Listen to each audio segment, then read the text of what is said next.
In today's video, I'd like to discuss the new feature called the texture slider. You can see it here on the main basic editing tab. And we'll go through the process of basic, retouching of this image, and then we'll go ahead and kind of fine tune things. Basically, the texture slider allows us to change or either increase or decrease the medium frequencies in your image. So if you think of the frequencies as high, medium, and low, high frequency is like where there's a lot of detail. And so here, if we look in this image here, the higher frequencies are the finer details here. Low frequencies are just kind of like just big open areas of minimal detail. And then the medium stuff is everything in between. So it's not the high stuff, it's not the low stuff, it's the medium frequency information. It'll make more sense here once we get started. So what I want to go ahead and do is let's do some basic retouching of this image. First thing I want to do is crop it. The shortcut is the letter R, just as a refresher. And you can go ahead and bring in the edges as needed. Okay, we've cropped it. Now I always like to start out with the auto selection here, see where it takes us. And sometimes it does a great job right off the bat, sometimes not so much. What I want to do is open up the exposure because it thinks that the exposure should be a little bit less than I want. So I'm going to go a little bit more on the plus side. Don't forget you can zoom in just by clicking on the image. A nice little feature, little handy thing is if you're familiar with Photoshop, you should know this. If not, otherwise you'll get something new. Hit the Tab key, and the Tab key allows you to hide these panels over here temporarily so you can actually see more of what's going on in your image. Tab key again brings all those panels back.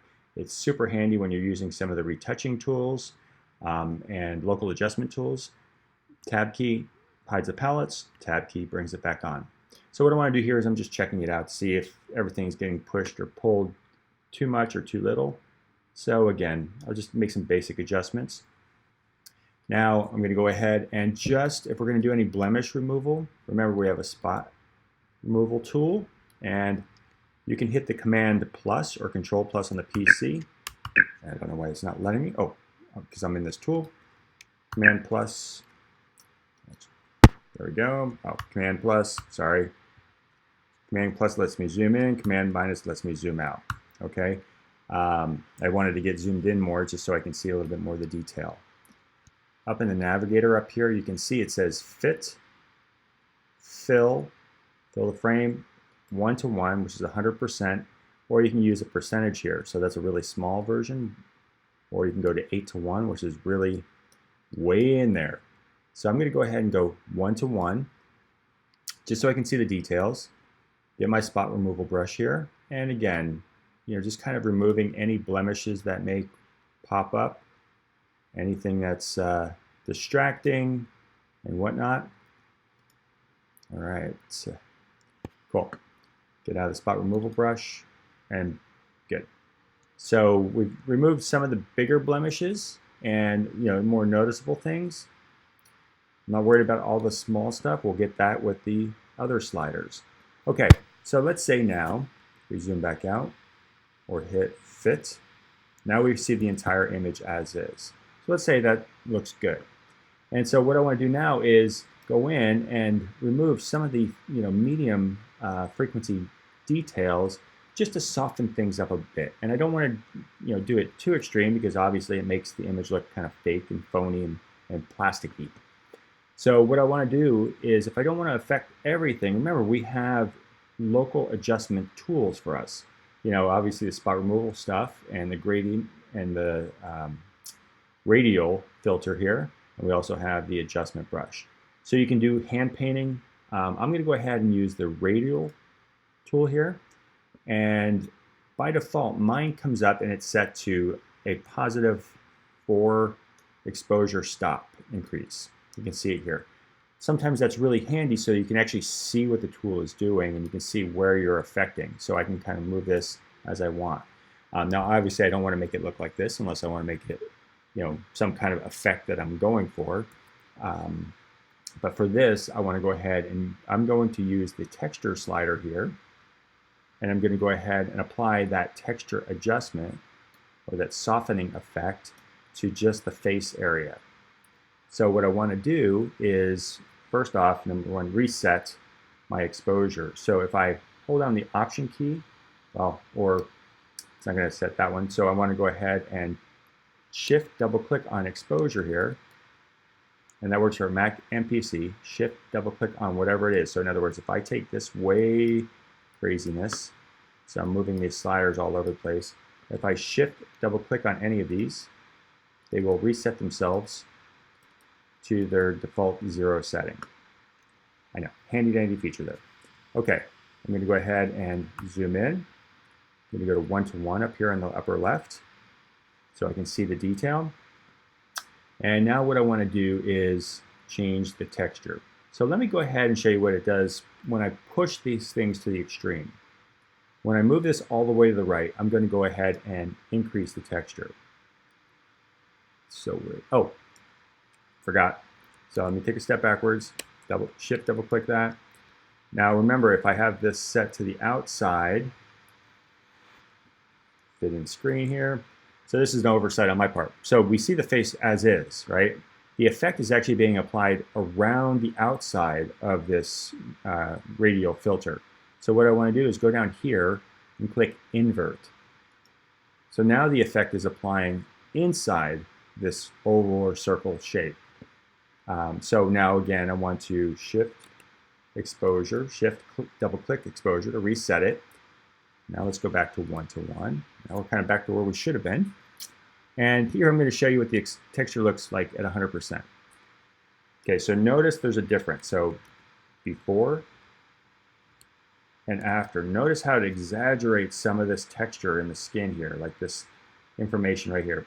Before and after.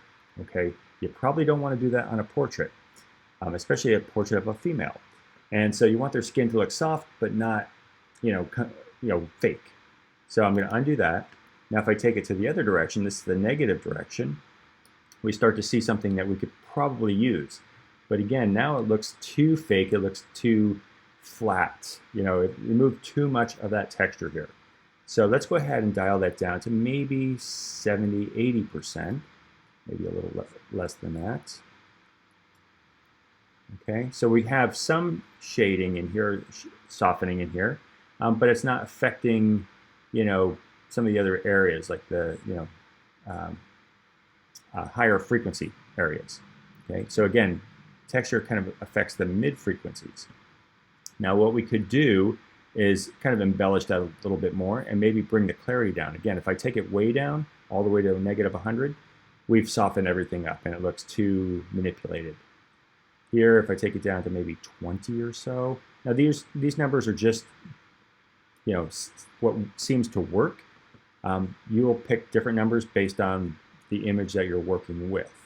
Okay, so it looks pretty good. Let's see, we'll fill the frame here with the face. Skin is way softer. So let me get out of this tool for the moment.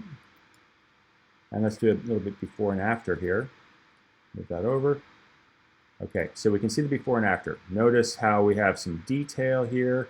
We've got texture in the nose and so on. Let me do a 2:1 here. Zoom in just a little bit more. Okay, so here you can see the softening of the wrinkles. The pores are getting softer and softer. And, we can see that some of those details are going away. Here, the stuff here is actually sticking around, the higher frequency stuff.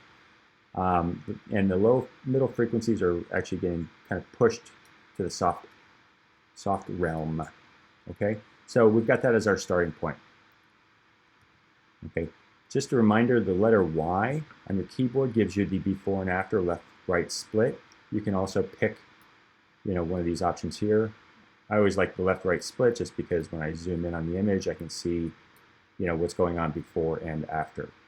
Okay, cool. Now, sometimes you will affect areas that you don't want to affect. Some things really do need a little bit of sharpness or retain that detail. So what I want to go ahead and do is I'm going to get rid of that softening effect on the lips, maybe on the nostrils, and definitely on the eyes. Okay, and if you see any other areas that look kind of odd, that would be the place to remove it.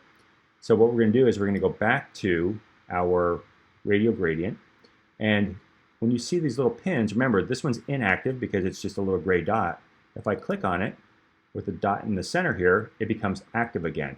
And you can see over here in the texture slider, we have texture -70, clarity, and so on. I'm gonna maybe, if I want to bring that back up a little bit, sometimes it takes a second or two to redraw. Maybe it's a little too soft, maybe 50. Let's give that a shot. Okay, cool. Again, you don't want to look too fake. You just want it to look,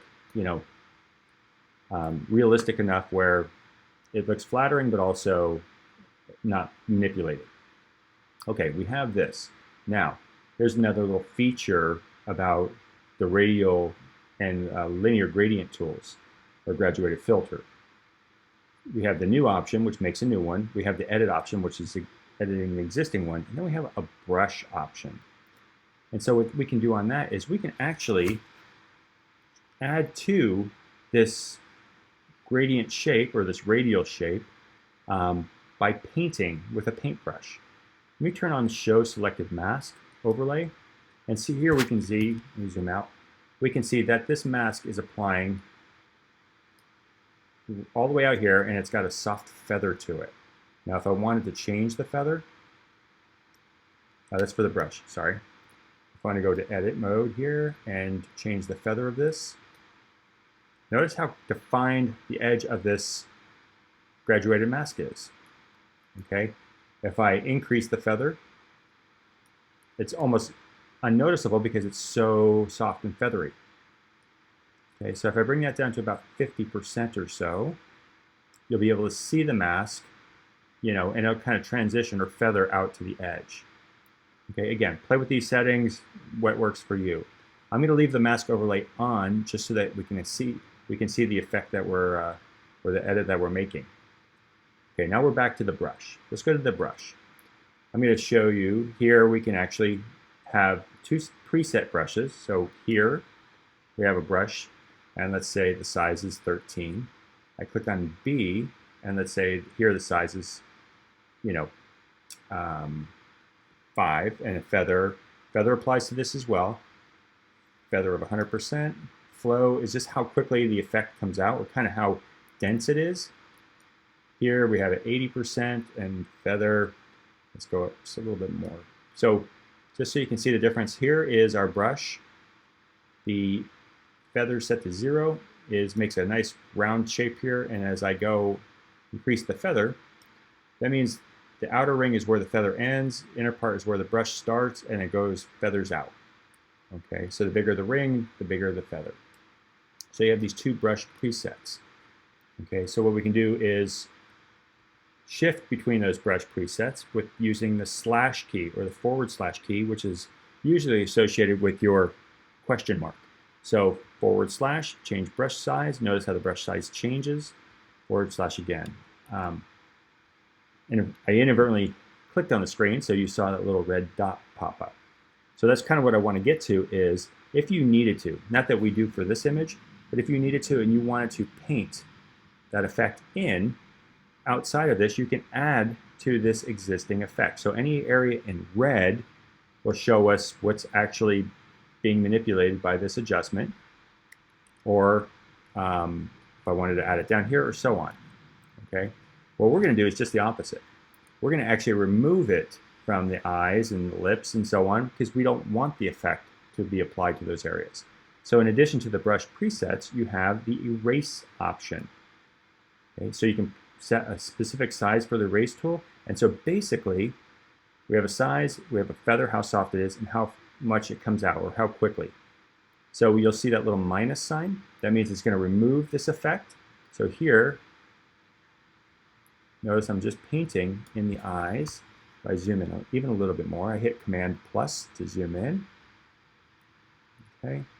I want to get rid of that effect being applied to the eyes. So got a little bit more, so you have some kind of transition. Okay. Cool. Go down here. I'm hitting the space bar, gives me the hand tool so I can pan around my image. Sometimes that little red mask color gets in the way, especially if you're doing lips. You can't really tell the difference between the red of the mask or the red of the lips. Now, obviously, that's kind of funky, kind of very clown-like, if you will. So I'm going to go back in to one of my brushes here and bring that effect back. So again, you can erase it, or you can bring it back in. So we're just using a soft feathered brush along the edges here, and I'm just painting that effect back in. Okay, let's go back to the eraser tool. Handy little shortcut. Notice I have a little plus sign there on my brush. That means I'm going to add that effect back in. Holding down the Option or Alt key on the PC, Option for Mac, Alt for PC, it automatically changes whatever brush you're on into the erase brush. So it's kind of handy if you're painting back and forth. So if I erased something here, I'm holding down the Option key or the Alt key, and it erases. Then I let go of that key, I have the brush back. Again, Option or Alt, remove that. And the reason why I'm removing it here is I want the detail here on the nostrils. I know it sounds kind of funny, but it's one of those things you take for granted that if you don't see it, if it's all fuzzy or soft, you'd be kind of wondering why that is, and it makes it look odd. Okay, so it looks like she has a bad suntan or sunburn, but hey, you know, it's going to look good in the end. So here I can uncheck this. So I've hidden our selected mask overlay. And again, if I zoom back in, now things are starting to look. Her eyes are crisper, you know, more lively, her lips, and so on. If I go zoom in one more space, again, getting close, you know, feel free to definitely make sure you see all that detail. So here I want to go ahead and erase some of this. So I'm going to make my brush smaller. So what I'm doing is, oh, actually, no, I want to do the opposite, sorry. I want to add that effect back in because right along here, it looks a little crispy because I took it off.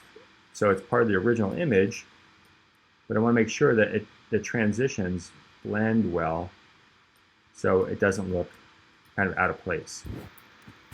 All right, cool. Great. So now we have that local texture adjustment here. I can click off of the slider, and that's that for this. Again, you can go in and make any other adjustments to your image if you feel that it's kind of not exactly where you want it to go. And so, again, let me zoom in here. You know, I can, you know, even on top of that, ooh, too much. You know, play with the clarity and the texture. If I wanted to reduce the texture globally, you know, I'm going to overdo it just so you can see the difference. Notice on the hair, you know, and stuff, it kind of gets pushed going the other direction. You don't want to do that. It just makes things a little bit more exaggerated.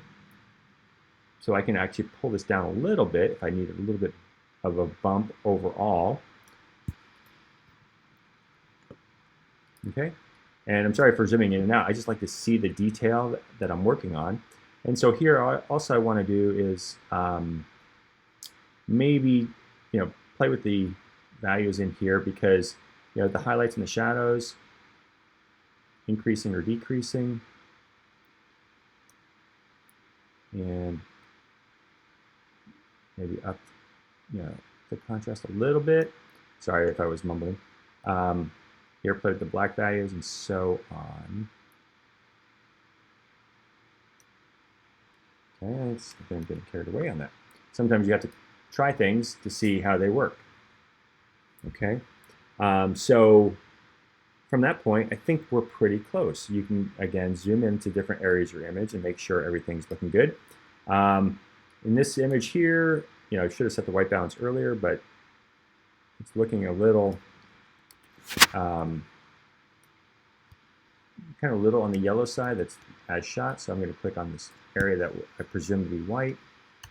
And again, it went a little on the yellow side. So I can move this slider down just to make things a little bit more cooler.